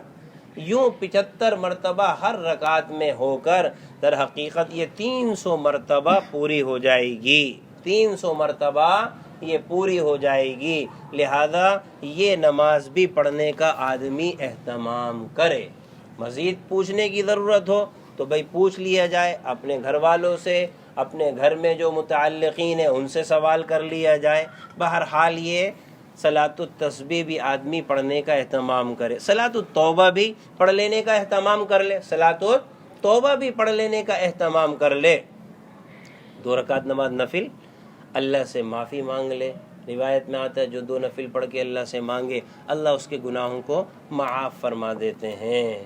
اور اس کے بعد ایک عمل اور ہے، اللہ سے رمضان میں مانگے بھی، اس لیے کہ افطار کے وقت روزے دار کی دعا کو اللہ قبول فرماتے ہیں۔ ایسا نہ ہو کہ سامنے ٹی وی کھلا ہوا ہے اور جناب والا وہ پروگرام دیکھے جا رہے ہیں، نہیں، یہ سارا وقت ہمارے معاشرے میں برباد کیا جا رہا ہے۔ اللہ کا نبی بتا کر گیا ہے نا بھائی، اللہ کے نبی پر ہمیں یقین ہے، وہ سچ کہہ کر گیا، اس سے بڑا انسانیت میں کوئی سچا نہیں ہے۔ اس نے کیا کہا افطار کے وقت اللہ تمہاری دعا قبول کرتا ہے۔ ٹی وی نہ دیکھو اس وقت اللہ کو دیکھو، اللہ سے مانگو، اور روزے دار کی دعا اللہ رد نہیں کرتا، دن و رات میں ایک دعا اللہ ضرور قبول فرماتے ہیں۔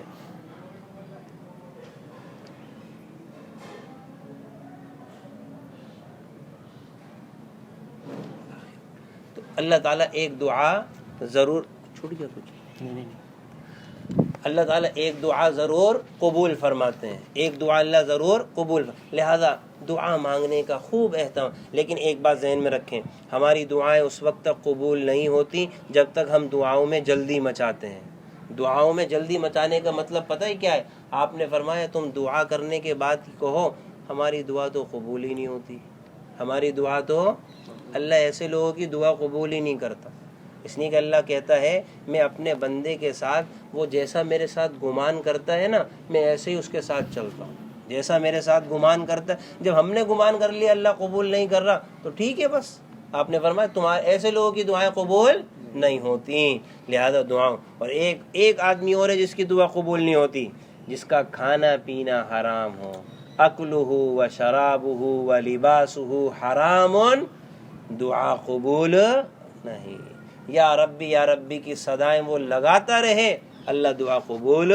لہذا زبان کی بھی حفاظت کہ غلط چیز پیٹ میں نہ جائے، شبہ والی چیز پیٹ میں نہ جائے، اگر ہم چاہتے ہیں کہ رمضان میں ہماری دعائیں اللہ خوب قبول کر لے۔ اور یاد رکھنے کی بات ہے، یہاں پر بھی شیطان ذرا وسوسہ ڈالتا ہے، بھئی فلاں دعا کی تھی یار قبول نہیں ہوئی۔ دعا کے قبولیت کے مطلب سمجھ لیا جائے۔ آپ صلی اللہ علیہ وسلم نے ارشاد فرمایا دیکھو اللہ کے یہاں جب یہ ہاتھ اٹھتا ہے نا، اللہ کو حیا آتی ہے اس کو خالی ہاتھ لوٹا دے۔ جب یہ ایک بار اوپر اٹھ گیا نا اللہ کے آگے، اللہ بہت با حیا ہے، خالی ہاتھ اللہ کبھی کسی کو نہیں لوٹاتا، خالی ہاتھ۔ حتیٰ کہ کافر کی دعا بھی اللہ قبول کر لیتا ہے، مسلمان تو مسلمان، کافروں کی دعا اللہ قبول کرتا ہے۔ تو میرا عزیزو یاد رکھنے کی بات ہے، جب ہم ہاتھ اٹھائیں تو یوں نہ سمجھیں کہ ہم نے دعا کی قبولیت کا کیا مطلب ہے۔ آپ نے فرمایا یا تو تمہیں وہی مل جائے گا جو تم نے مانگا ہے، یا اس دعا کے بدلے میں کوئی مصیبت تمہارے سے ٹل جائے گی، یا اس دعا کے بدلے میں اللہ اس سے بہتر جو تمہارے حق میں ہے وہ تمہیں عطا کر دے گا۔ صحیح ہے؟ پھر بھی خالی ہاتھ نہیں، یا پھر دنیا میں تمہارے حق میں بہتر نہیں تھا تو ایسا نہیں ہے کہ یہ دعا رائے گا گہی، لیکن اللہ قیامت کے دن اس کے بدلے میں اجر لکھ لے گا۔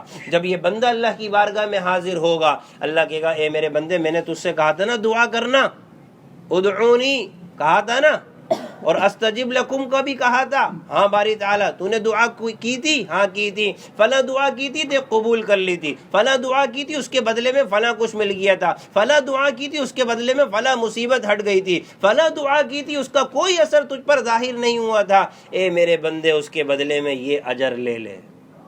تو وہاں پر یہ پتہ ہے کیا کہے گا؟ کاش کہ اللہ آپ دنیا میں کوئی دعا قبول ہی نہ کرتے، کاش کہ اللہ دنیا میں آپ، کیونکہ اتنا مل رہا ہوگا نا، اتنا مل رہا ہوگا کہ وہ کیا کہے گا؟ باری تعالیٰ دنیا میں آپ دعا قبول ہی نہ کرتے۔ تو میرا عزیز اللہ دعا ضرور قبول کرتا ہے، یہ ہاتھ خالی اللہ نہیں لوٹاتا۔ اللہ کو حیا آتی ہے کہ یہ ہاتھ اٹھے اور خالی لوٹ جائیں، ایسی بات نہیں ہے۔ لہذا دعاؤں کا اہتمام۔ اور اسی طرح سے رمضان المبارک میں ہماری کوئی تراویح نہ چھوٹے، تراویح نہ چھوٹے۔ ایسا نہیں ہے کہ 10 روزہ ختم قرآن پڑھ کے تراویح معاف، 15 روزہ ختم قرآن پڑھ کے تراویح معاف، نہیں، تراویح ہر ایک پر ہے۔ پورے رمضان تراویح پڑھنے کا اہتمام کرنا ہے، تراویح میں سستی ہرگز نہیں ہے۔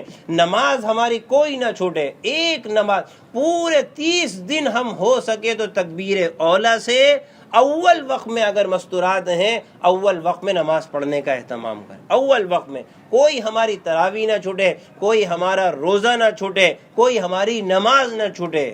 اس لیے کہ آپ نے فرمایا نا جو رمضان کا روزہ جان بوجھ کر چھوڑ دینا، آپ نے فرمایا ساری زندگی روزہ رکھتا رہے نا، رمضان کا بدلہ نہیں لا سکتا، رمضان کا بدلہ نہیں لا سکتا۔ لہذا نہ تراویح چھوٹے، نہ روزہ چھوٹے، نہ ہماری کوئی نماز چھوٹے، پابندی کے ساتھ، اہتمام کے ساتھ۔ اور اسی طرح سے رمضان کے مہینے میں کچھ دینا دلانا ہے، جیسے کہ رمضان میں صدقۃ الفطر ہے، رمضان میں زکوٰۃ ہے، رمضان میں مستحق کے ساتھ جو ہے وہ بھلائی ہے، خیر سگالی ہے، اس کا بھی خوب اہتمام کریں، اس لیے کہ یہاں پر پتہ ہے آپ کو کیا مل رہا ہے؟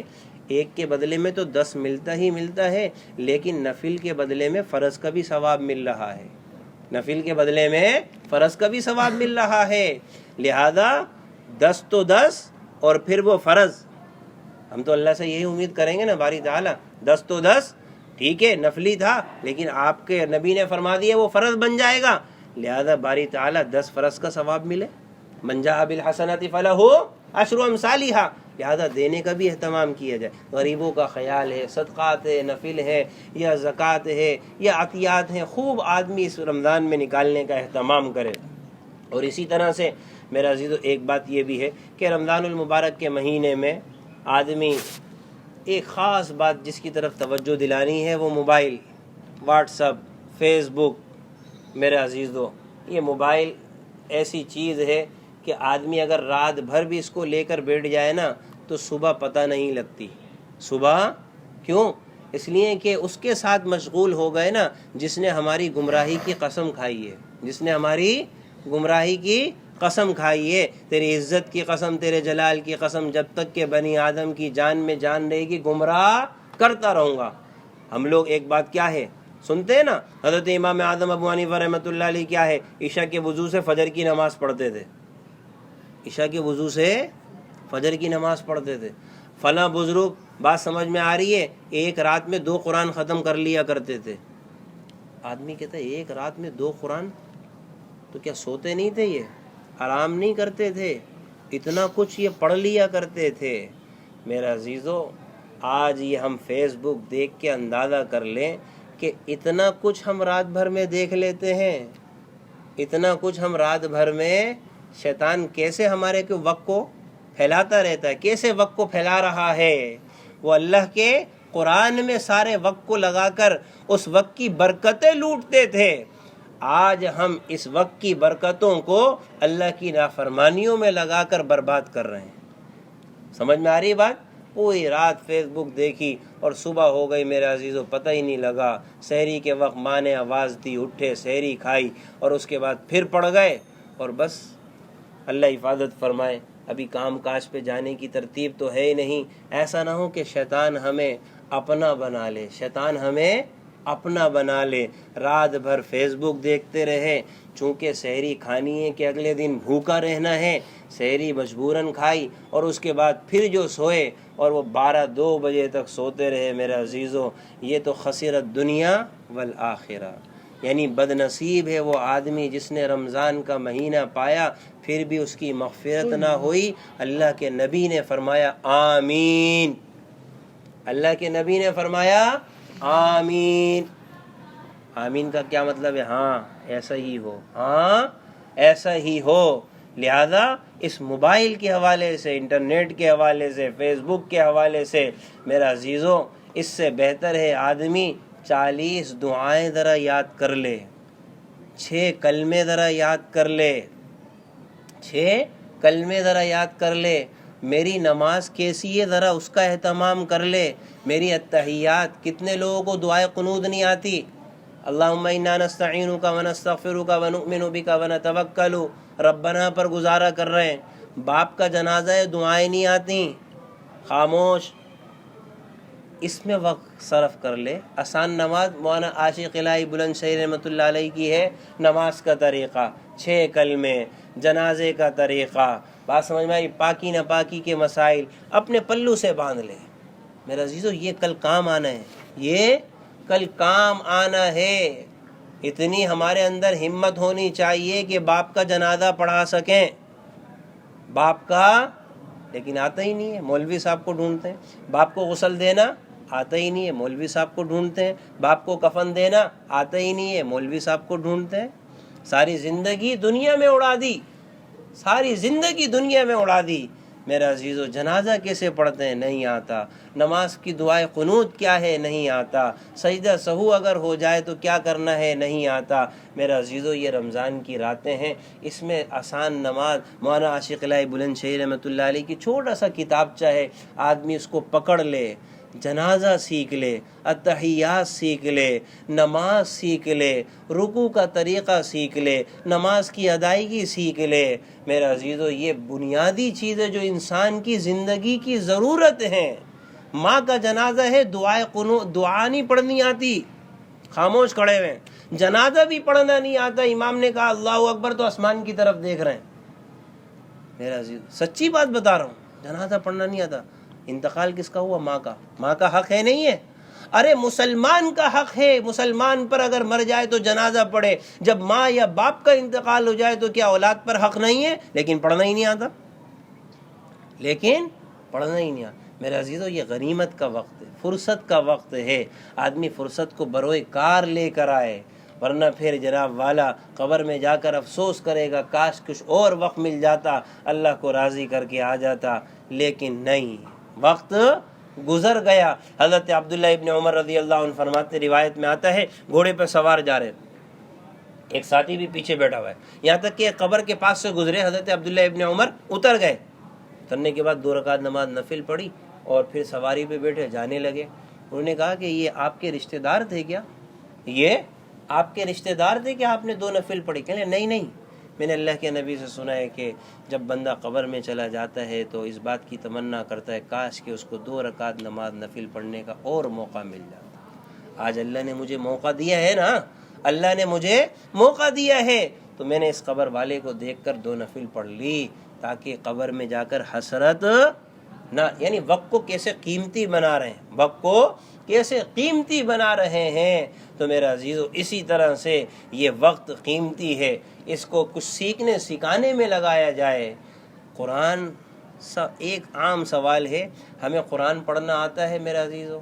سوال میں اپنے آپ سے کرتا ہوں، قرآن صحیح طرح سے پڑھنا آتا ہے؟ قرآن پورا پڑھا ہوا ہے؟ قرآن کے 30 پارے اچھی طرح سے تلاوت کر سکتے ہیں؟ ایک سوال ہے میرا عزیزو، کسی پر کوئی انگلی نہیں ہے، ہر آدمی میں اپنی ذات سے سوال کر رہا ہوں۔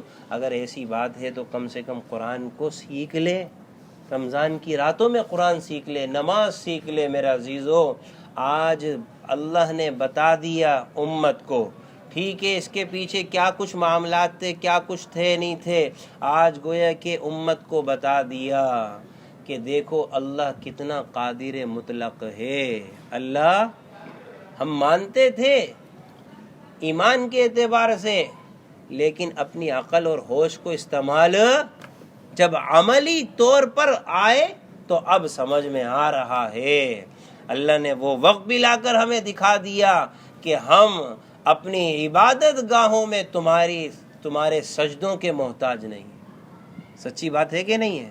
اللہ نے وہ وقت لا کر بھی ہمیں دکھا دیا کہ ہم اپنی عبادت گاہوں میں تمہارے سجدوں کے محتاج نہیں ہیں، کہ تمہارے سجدہ نہ کرنے سے اللہ کی عظمت میں کمی نہیں آتی۔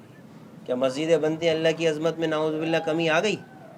اللہ کی شان میں تو ذرہ برابر۔ یہ ہماری محرومی ہے، یہ ہماری محرومی ہے کہ آج نوبت یہاں تک کہ آ گئی۔ ہم نے دنیا کو وقت دیا تھا، دین کو وقت نہیں دیا، آج اللہ نے ہمیں ترسا کر دکھا دیا۔ اللہ اس آزمائش کو ختم فرمائے، اللہ اس آزمائش کو ختم فرمائے۔ لہذا یہ موبائل، انٹرنیٹ ضرورت کے اعتبار سے منع نہیں ہے۔ دیکھو ضرورت ہر آدمی جانتا ہے کیا ضرورت ہے کیا ضرورت نہیں ہے، ورنہ میرا عزیزو جو چیزیں اس کے علاوہ ہیں آدمی اس سے اجتناب کرے۔ اور اسی طرح سے میرا عزیزو اگر رمضان ٹرانسمیشن کی جو ترتیب اللہ حفاظت فرمائے آتی ہے اس سے بھی بچنے کا اہتمام کرے، کسی اہل علم سے رابطہ کرے، قرآن سیکھ لے، نماز سیکھ لے۔ میرے عزیزو ہم اور آپ جانتے ہیں کہ وہ جو سکھانے والے ہیں ان کا دین سے کتنا کیا تعلق ہے۔ میرے عزیزو ہم اپنی عبادتیں، اپنا دین ان کے سپرد نہ کریں، اس بات کا اہتمام کریں۔ اور اسی طرح سے گھروں میں مستورات ہیں، مستورات کے حوالے سے بھی یہ گزارش ہے کہ بھائی اول وقت میں نماز پڑھنے کا اہتمام کیا جائے۔ اور مستورات گھر میں ہیں لازماً سحری کا انتظام مستورات کرتی ہیں، افطار کا انتظام مستورات کرتی ہیں، کھانے کا انتظام مستورات کرتی ہیں۔ اللہ ذرا دیکھ لیا جائے، گویا کہ اللہ کے جو خاص مقرب بندے ہیں جو روزے سے ہیں، گویا کہ روزے داروں کے لیے اہتمام کر رہے ہیں۔ کس کے لیے اہتمام کر رہی ہیں؟ روزے داروں کے لیے۔ اور روزے دار سے اللہ کتنی محبت کرتا ہے؟ اللہ فرماتے ہیں روزے دار کی جزا میری ذات ہے، میری ذات روزے دار کی جزا ہے۔ لہذا جو مستورات ہیں گھر میں، وہ محنت اور محبت اور ایک رغبت سے اس کام کو سر انجام دیں۔ جہاں پر شوہر کی خدمت ہے، جہاں پر بچوں کی خدمت ہے، جہاں پر ماں باپ کی خدمت ہے، وہاں پر روزے دار کی بھی خدمت ہے، وہاں پر روزے دار کی بھی خدمت ہے۔ یہ نیکی کا جذبہ ہو، یہ نیکی کا جذبہ ہو، اللہ ہمت دینے والا ہے۔ اور اس کام کے کرتے وقت اللہ کا ذکر کا اہتمام ہو، اللہ کے ذکر کا اہتمام ہو، اللہ کو یاد کرنے کا اہتمام ہو۔ کھانا پکانا ہو باوضو پکانا ہو، کھانا پکانا ہو اللہ کا ذکر ہو، کھانا پکانا ہو سورہ یاسین کی تلاوت ہو۔ میرا عزیزو، اس کے اندر کیا لطف ہوگا، کیا نورانیت ہوگی، کیا اللہ کی طرف سے رحمت ہوگی، ہم اس کا اندازہ نہیں لگا سکتے۔ اس کے متعلق وہ واقعہ ہے نا کہ ایک بادشاہ نے اپنے بچے کو بھیجا کہ جاؤ فلاں علاقے میں جا کر جو ہے وہ جنگ کرو۔ چنانچہ فلاں علاقے میں جا کر وہ جنگ کرنے لگا، تو جہاد کرنے لگا۔ تو کسی نے آ کر خبر دی، بادشاہ سلامت آپ کا بیٹا جو ہے وہ پسپا ہو کر شکست خوردہ ہو کر واپس آ رہا ہے۔ تو اب جب بادشاہ کی بیوی کو پتہ لگا تو اس نے کہا کہ نہیں، ایسا نہیں ہو سکتا، میرا بیٹا بزدل نہیں ہو سکتا، شکست خوردہ ہو کر واپس نہیں آ سکتا، یعنی کہ بزدل بن کر واپس نہیں آ سکتا۔ اور پھر بعد میں واقعتاً پتہ لگا نہیں، بادشاہ سلامت آپ کا بیٹا فتح یاب ہو کر آ رہا ہے۔ تو بادشاہ نے اپنی بیوی سے پوچھا کہ تم نے اتنے یقین سے یہ بات کیسے کہی؟ تو اس کی زوجہ نے کہا کہ میں نے اس بچے کو کبھی بغیر وضو دودھ نہیں پلایا، میں اس کی برکت سے سمجھتی ہوں کہ میرا بچہ پیٹ پھیرنے والا نہیں ہو سکتا۔ تو میرا دیکھیں نورانیت، رحمت۔ تو میرا عزیزو، گھر میں جو یہ مستورات سے گزارش ہے کہ گھر میں جو کام ہو رہا ہے، یہ عبادت، ذکر و اذکار، قرآن کی تلاوت، افطار اور اسی طرح سے دیگر جتنے کام ہو رہے ہیں، ایک رغبت، شوق، اس کو عبادت سمجھا جائے کہ ہم روزے دار کے لیے کر رہے ہیں، روزے دار کے لیے کر رہے ہیں۔ ہاں، اتنی گزارش ہے، مرد احباب اگر فارغ ہیں تو گھر میں گھر والوں کے ساتھ ہاتھ بٹا دینا، فرماتے ہیں یہ نبی کی سنت ہے، نبی کی سنت ہے۔ آدمی اس سنت کو زندہ کر لینے کا بھی اہتمام کر لے تو بہرحال مستورات کے حوالے سے۔ اور اسی طرح سے جو گھر میں بچے ہیں، بچوں کا مطلب یہ نہیں ہے کہ یہ روزہ نہیں رکھتے، ان کے اوپر نمازیں نہیں ہیں، روزے کو یہ کیا جانے، رمضان نہیں۔ گھر کی مستورات اور والدین کی ذمہ داری ہے، اس کم عمری میں ان کو سمجھائیں رمضان کیا ہوتا ہے، رمضان کیا ہوتا ہے۔ ہم لوگ کیا ہے، بچوں کی طرف ذرہ برابر توجہ نہیں دیتے۔ بھائی یہ تربیت کا مہینہ ہے، ان کی تربیت کا مہینہ، ان کو سمجھائیں رمضان کیا ہوتا ہے، ان کو سمجھائیں کہ روزے کیا ہوتے ہیں، ان کو سمجھائیں کہ تراویح کیا ہوتی ہے۔ ٹھیک ہے، ابھی پڑھنے کا مکلف نہیں ہے، لیکن وقت کے حساب سے، ماحول کے حساب سے جب ہم ان کو تعلیم دیں گے تو بچہ اس بات کو کیسے اخذ کرے گا؟ اس لیے کہ ماحول بنا ہوا ہے نا، ابو روزانہ تراویح پڑھنے جاتے ہیں، ٹھیک ہے وہ نہیں جا رہا، لیکن اس کو سمجھ تو آئے گی کہ ہاں تراویح کوئی چیز ہے۔ ابو روزہ رکھتے ہیں، بچہ روزہ نہیں رکھ رہا، سمجھ تو آئے گی کہ ہاں روزہ کوئی چیز ہے۔ اور اسی طرح سے سحری میں اٹھ رہے ہیں، بتایا جائے سحری کے کیا فضائل ہیں، افطار کی کیا برکات ہیں، افطاری کسے کہتے ہیں۔ اور اسی طرح سے رمضان کے متعلق جو اللہ کی طرف سے روزے داروں کے لیے انعامات ہیں، احادیث طیبہ ہیں، اس حساب سے بچوں کی تربیت کا بھی اہتمام کیا جائے۔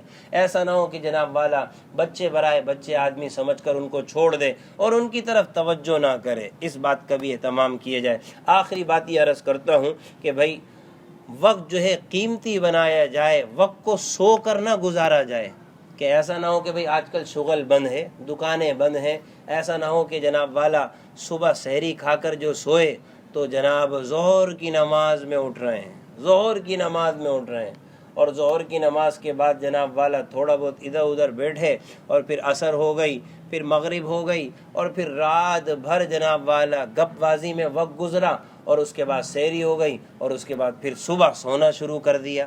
یہ طریقہ غلط ہے۔ اللہ نے جو نظام الاوقات بنائے ہیں اس کا اہتمام کیا جائے۔ اور یاد رکھنے کی بات ہے، سحری کی رات میں اللہ نے اتنی برکت رکھی ہے، آپ کو اگر آدھے گھنٹے بھی نیند آ جائے نا سحری کے رات میں، تو اللہ کی طرف سے اتنا انعام ہوتا ہے کہ آپ اتنا حشاش بشاش ہو کے اٹھیں گے جیسے رات بھر سوئیں، چونکہ رحمت برس رہی ہے، رحمت برس رہی، سحری کھانے والوں پر رحمت رحمت۔ تو لہذا اس بات کا بھی اہتمام کیا جائے۔ اللہ سمجھ کی عمل کی خوب توفیق نصیب فرمائے۔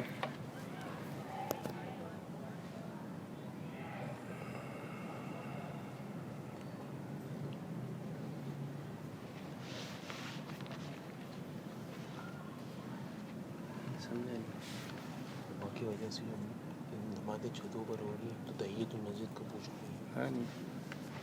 اللہ عمل کی توفیق نصیب